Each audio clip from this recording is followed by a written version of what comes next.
reverence to the sun for the role played in making their agricultural activities a success.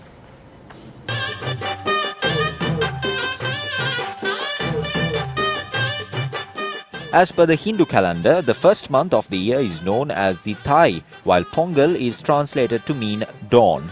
As such, Thai Pongal can be termed as dawn of the new year. While the presenting of the first part of the harvest to the sun god, this event has a special place among many that is closely connected to nature.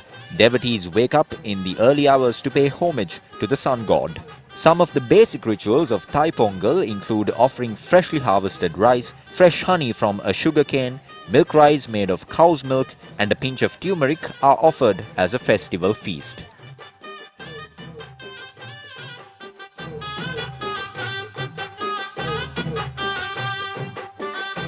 The Thai Pongal ceremony begins in the morning with wheat flour cleaned in yellow-colored liquid used to create designs. The family then boils milk, praying for prosperity. The devotees pay reverence to the sun god based on beliefs that have been handed down over generations.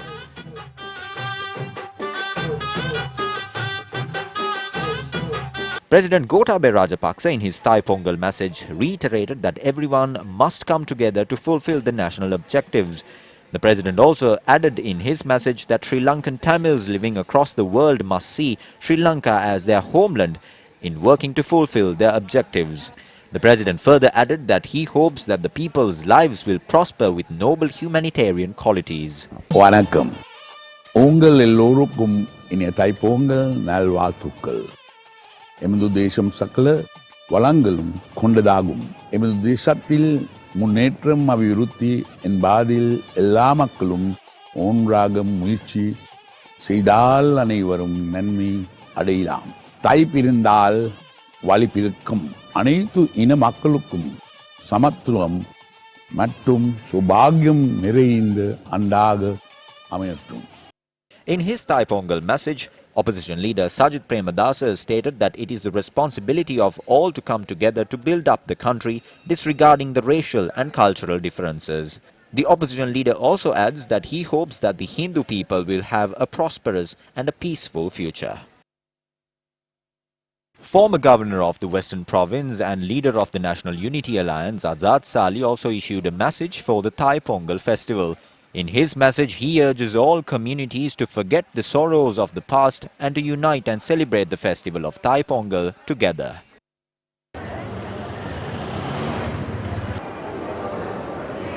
Meanwhile, Prime Minister Mahinda Rajapaksa engaged in prayers at the Sri Venkateshwara Kovil in Modara.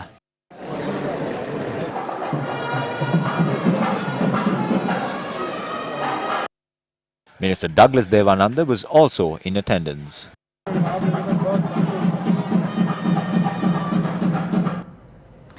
A Thai Pongal ceremony was organized at the office of the opposition leader today. It was held under the auspices of opposition leader Sajith Premadasa. The event was attended by leader of the Tamil National Alliance R. Sambandhan and parliamentarians Mano Ganeshan, Vijayakala Maheswaran and MP Ravi Kalranayake.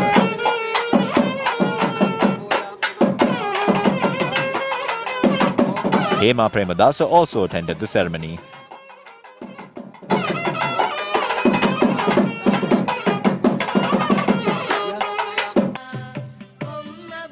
Students of the Tejas Varalia School of Music performed at the event.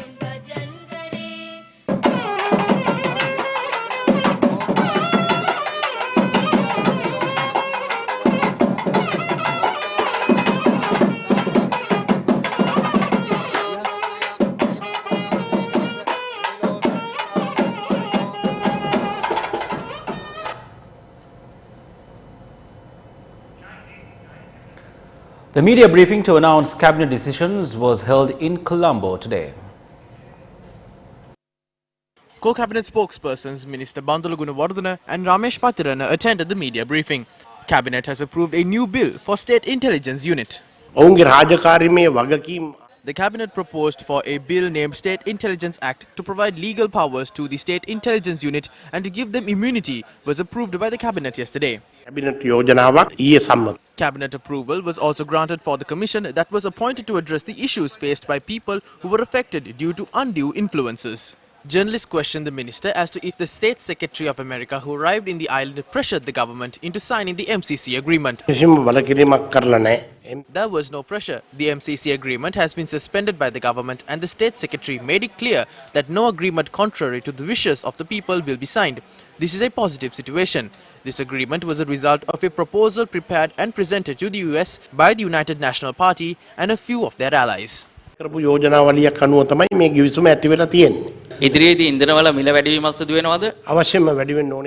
should understand that the price should be increased. We are not an oil producing country and the current fuel price is determined to fall in line with the increase in the global fuel prices.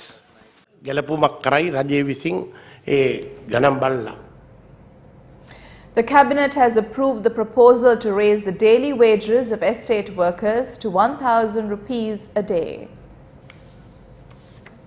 Core Cabinet spokesperson Bandulu Gunawardena stated that the decision to increase the wages of labourers were taken at yesterday's Cabinet meeting. He made the revelation at the Cabinet Decisions media briefing held earlier today. This was done based on a special request by Minister Thondaman. So the proposal was granted approval and will come into effect on the 1st of March. Did you talk to them? Oh, we have spoken to them, taking into consideration the fact that we are going to provide fertilizer free, that we should be able to manage the situation. They say, the planting companies say, most of the planting companies say they cannot afford this.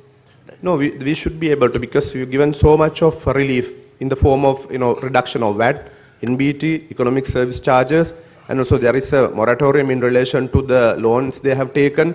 We have given the grace period. We are going to cut down the interest rates. So considering all that, they should be able to fall in line and provide the reliefs to the estate workers. The daily wages of estate workers at this point is 700 rupees a day. As per joint agreements signed last year, 50 rupees was added to this amount, and to receive it, the labourer would have to meet the daily target of 18 kilograms. Against this backdrop, estate workers expressed these views on the decision by the new government. අපිට මේ 10 ගඩක් වැඩ කරලා දුන්නත් අපි බොහොම ස්තුති වෙනවා මේ ජනාධිපතිටයි අපේ മന്ത്രിතුමාටයි.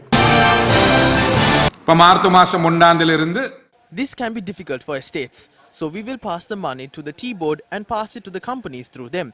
We will put this into action from the 1st and we will also sign the joint agreement. That is a separate issue. This is a promise we gave the Tamil people at the election. எலெக்ஷன்ல நாங்க தமிழ் மக்களுக்கு promise ஒன்னு கொடுத்தாச்சு. தோடுத்துல மக்கள் ஒரு நாளுக்கு சம்பளம் 1000 ரூபாய் கொடுக்கறோம். அதுதான் இப்ப செஞ்சிருக்கோம். A group of area residents staged a protest obstructing the MAHIYANGANAYA Kandy main road at the Parliament Junction. The protest was staged against an incident where a group including a venerable Thero who participated in a demonstration against a stone quarry was assaulted. The protest march began opposite the Dehigolla Purva Rama Viharya in MAHIYANGANAYA and marched 5 kilometers towards the MAHIYANGANAYA town. The group then protested obstructing the MAHIYANGANAYA Kandy main road for about 3 hours. The villagers in the area staged a protest with Venerable Ambale Ratanathero against a large-scale stone quarry that is being operated close to the ancient Sorobora River. Area residents pointed out that the Sorobora River and the roads in the area are being destroyed due to the stone quarry. The protest was called off after the divisional secretary had intervened and inspected the area and later ordered for action to be taken against it. The protesters alleged that a group including the owner of the stone quarry, Kamal Vidana Gamage, had attacked Venerable Ambale Ratanathero, who led the protest against the stone quarry.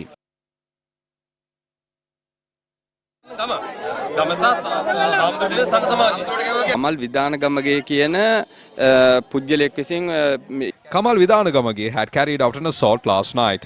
The Venerable Thero was hospitalized. We condemn this incident.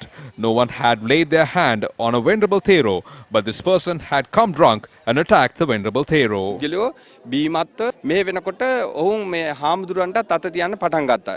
පිටිපස්ස දොර ඇරලා They came in through the back door carrying hockey sticks and attacked the Venerable Thero. අර ගන්නට ඒ අවස්ථාව කරගත්තේ. The group dispersed after the police confirmed that the person named Kamal Vidana Gamage, who owns a stone quarry, had been arrested. කාමීව විසිර යන්න කියන කාරණේ හාමුදුරෝ මට දැනුම් දීමක් කරා. The Venerable Thero and another person who were injured in the attack have been hospitalized. Area residents had protested against the stone quarry operated in close proximity to the Sorobora River on a number of previous occasions. We contacted the alleged owner of the stone quarry, Kamal Vidanagamage. He said he cannot comment on the incident. News first revealed that the stone quarry in question could have been a possible cause of the landslide that claimed 4 lives in the Malapatta-Wallapane area on the 1st of December. It was alleged that permission to operate the stone quarry was given due to political influence and bribes. However, following the revelation made by News First, steps were taken to close down the stone quarry.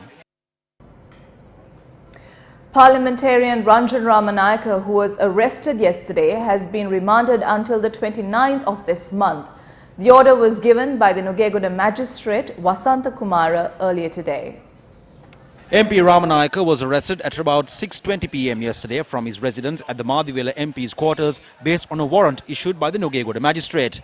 The Colombo Crimes Division stated that the MP had been questioned till late last night regarding the controversial phone recordings.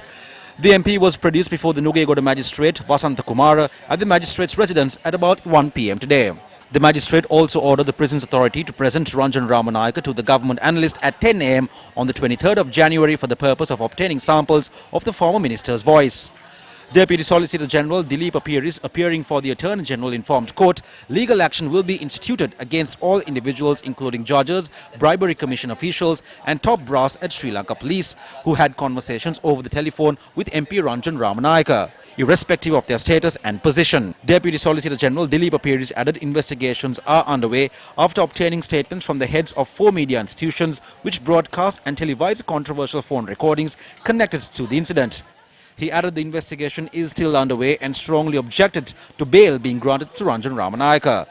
The Deputy Solicitor General also stated that MP Ramanayake, as a public representative and an artist, abused both his official capacity and public profile to influence decisions by the judiciary. He further stated that even though the MP has portrayed many roles in his acting career, that the Attorney General will not permit such behaviour to take place where the judiciary is concerned. Appearing on behalf of the defendant, Attorney at Law Vasantha Ranasinghe stated that the authorities have only arrested his client owing to the damage that could be done to powerful individuals in the wake of the leaking of tapes allegedly recorded by MP Ramanayake. The MP was then remanded up until the 29th of January. The MP was then taken to the Valikada prison around 3 p.m. State Counsel Nisha Rajayaratna, the coordinating officer to the Attorney General, confirmed to News First this was because the MP had committed offences in terms of Article 111C, subsection 2 of the Constitution for the interference with the functions of judges. In a letter to the Colombo Crimes Division Director, the Attorney General said there is reasonable suspicion to believe MP Ramanayake had influenced or attempted to influence without any legal power with regard to the functions of judges. Incidentally, it is for the first time in Sri Lanka a case is being filed against an individual under the provisions of the Constitution. The decision with regard to United National Party leadership will be made tomorrow. This was decided when the UNP parliamentary group met at the Sirikota party headquarters recently. And up next is our special segment, Happening Tomorrow.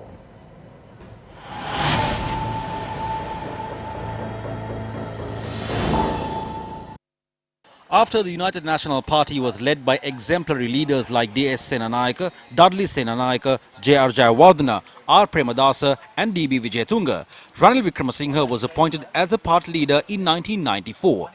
Since the time he took over the party leadership, the number of elections the UNP lost sums up to 31. After not taking up the opportunity to contest the 1994 presidential election following the demise of late Gaminidhi Sanayaka, Ranil Wickremesinghe first contested the presidential election in 1999. Following the massive defeat against Chandrika Bandaranaike Kumaratunga at the 1999 presidential election, he was defeated once again to Mahinda Rajapaksa at the 2005 presidential elections. Thereafter, he veered from contesting the presidential elections in 2010 and 2015, paving the way for a common candidate to contest the elections. After hiding behind the common candidate at the 2015 presidential election, certain views expressed by him in 2019 revealed that he had supported the opposing candidate during the election. On every survey, our candidate stood behind while Gotabaya Rajapaksa was leading. When I reviewed the 4th survey, Gotabaya Rajapaksa was leading with a big margin. So I told Vajira Abeyewardena to be careful about Gaul. I suggested that he at least focus his attention during the next couple of days.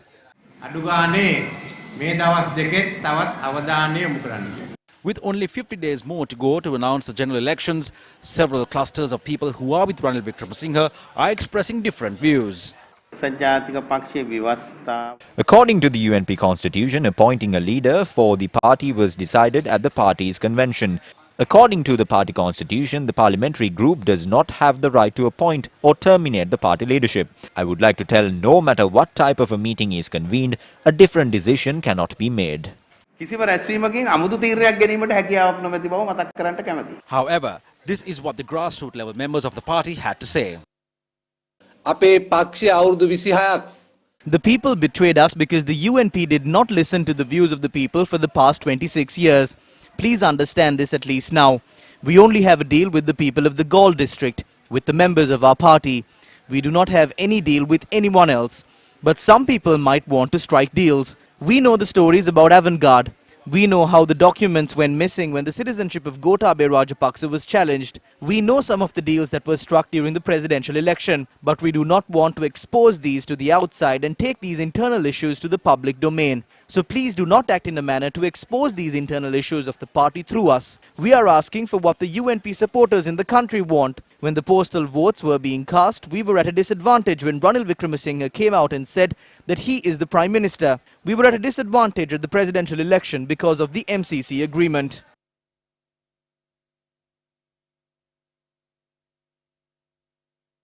Sajith Premadasa was to win this presidential election. But why we lost was due to the third-class act of our party leadership, which did not allow the candidate to prepare for the election. Mahinda Rajapaksa and all of them got together at the end. We can simply see that they all got together and worked for the defeat of this person who represented the poor. Now can the party leadership be given to this person? It is not ethical. This leadership is not something that came from his family. If the party is being destroyed, Ranil Wickremesinghe should be held responsible.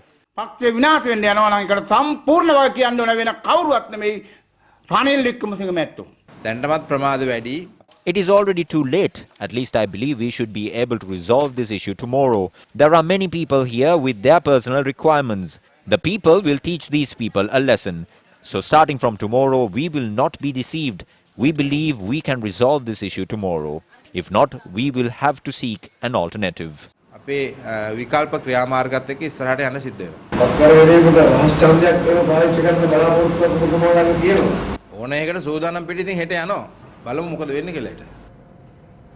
Media spokesperson of the Sri Lanka Freedom Party, Veerakumara Dissanayake, said that the Central Committee of the SLFP will convene at the party headquarters tomorrow night.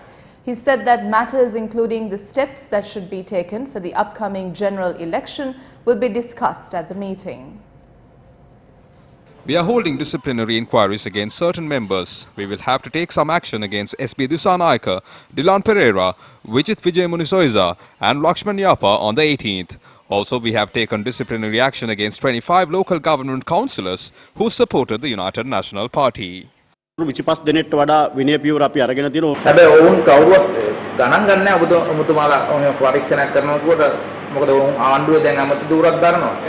is not important to us if they worry about it or not. Our disciplinary inquiry and procedure are still ongoing. If they actually don't care about the disciplinary inquiry, they would not send lawyers and make submissions before the disciplinary committee. They can just sit aside and do nothing, but they are engaged in all of these legal procedures. Journalists questioned if any action will be taken against former President Chandrika Bandaranaike Kumaratunga. We have not taken any steps against her yet. She was working for the victory of Sajith Premadasa at the previous election against the decision of the parliament. The party will have to hold discussions and take some action.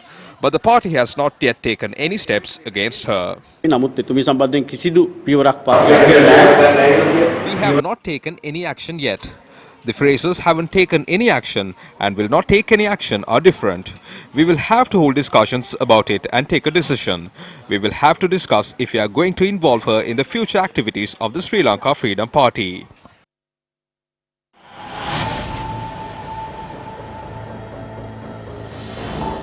The US State Department warned Americans in China about an outbreak of pneumonia in the central city of Wuhan, believed to be caused by a new strain of coronavirus and which has killed one person. Today's notice referred to an alert by the US Centers for Disease Control and Prevention, urging citizens in China traveling to Wuhan to avoid contact with animals, animal markets or animal products, among other precautions. It also asked citizens, those who had visited Wuhan and feel sick, to seek medical care. Chinese health authorities have reported 41 cases caused by the new virus strain. Yesterday, the World Health Organization warned a wider outbreak was possible, though China has not reported any new cases since. While China contributes a large chunk of the tourists that visit Sri Lanka, the last quarter of 2019 alone recorded 44,324 Chinese arrivals by air, while 409 tourists made their way by sea. About 10,000 Chinese nationals currently reside in Sri Lanka. In such circumstances, is there a system to monitor those that are entering this country? When News First looked into this, Director of the Epidemiology Unit, Dr. Anil Disanayake, said no such program has been put in place in light of the situation. Moving on to a headline-making story this evening. 10 people have died and 245 people have been hospitalized due to the spread of rat fever in the Kurunegala district. It is reported that a majority has been affected in the areas of Galgamuwa, Nikavaratiya, Veerambugedara and Kurunegala. According to health officials, farmers and people engaging in cultivation activities have a high risk of contracting the disease.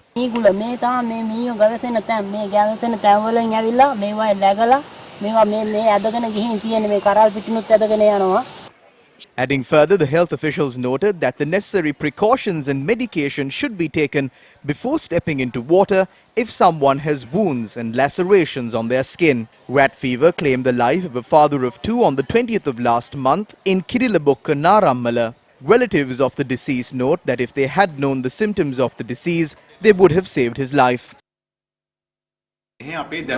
We had not been informed enough about this. Neither the organization formed for farmers nor the regulators informed this to us. The deceased was the treasurer of the farmers' organization. Health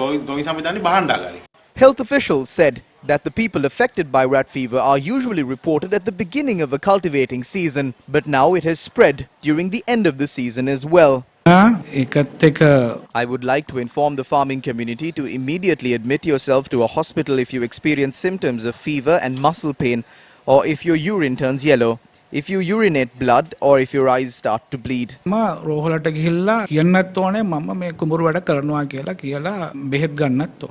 Two constables who were attached to the Mana police station lost their lives after contracting dengue fever. Final rites of Police Constable Johan Sitara Ratnayake was observed this evening at the Hinguruwa Vava Public Cemetery in Thalava. Johan was 29 years old at the time of his demise and was a father of one. One female police constable and two more police constables attached to the Mana police station are currently receiving treatment for dengue fever at the Mana General Hospital. The bodies of the two deceased passengers on board the Lion Air flight were handed over to officials of the Indonesian embassy from the Negombo hospital. A post-mortem of the bodies was not conducted. It has been revealed that the two deceased passengers and the other passenger who was admitted to the hospital had been on their way back home after going on pilgrimage. The Lion Air flight JT85 had made an emergency landing at 2:45 a.m. on the 13th of this month as two passengers on board the plane had fallen sick. When airport officials examined the two Indonesian national passengers who fell ill, they had already passed away. The bodies of the two deceased passengers were placed at the Negombo hospital until last evening. The Negombo judicial medical officer had refused to conduct the post-mortem examination due to the lack of facilities. Officials from the Indonesian embassy in Sri Lanka said that they had accepted the remains of the two passengers as Sri Lankan doctors had refused to conduct the post-mortem examination. The embassy added that the bodies have been placed at a funeral parlour in Colombo. They said that they hope to send the bodies to Indonesia tonight. A passenger on board the plane who was in critical condition was admitted to the ICU of the National Institute of Infectious Diseases. When we inquired into the matter, hospital officials confirmed that the passenger was suffering with fever since 2 days before he boarded the flight. It has also been revealed that he was suffering with a cough for the past week. And that's a wrap of tonight's edition of Primetime English News here on News First. I'm Mahina Bangzo. And I am Shahin Jurampati. Good night and take care.